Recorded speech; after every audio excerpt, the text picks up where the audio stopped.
Welcome to the Slop Farm. Enjoy the video. In this video, I will show how to play Tf2 in Half-Life 2 step by step. Start by verifying your Steam installs, backup game files, and prepare a clean Half-Life 2 folder for mod files. Download compatible Tf2 map packs and place them in the Maps and Materials folders. Configure game launch options and permissions, then test a single map to confirm assets load correctly before proceeding to multiplayer or series playback.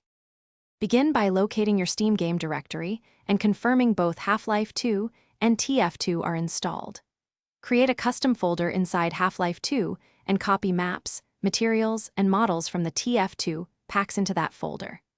Avoid overwriting core game files and always keep backups. Use consistent folder names and verify file integrity in Steam if assets fail to load. Then relaunch the game with the custom content active for testing.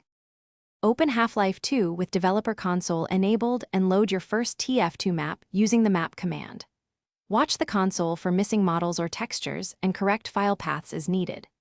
If conflicts occur, restore backups and reapply only necessary assets to avoid crashes. Test each map for physics, spawn points, and server compatibility before attempting multiplayer runs so you can identify and fix issues early in a calm, step-by-step way. Thanks for watching. Consider subscribing if we helped you today.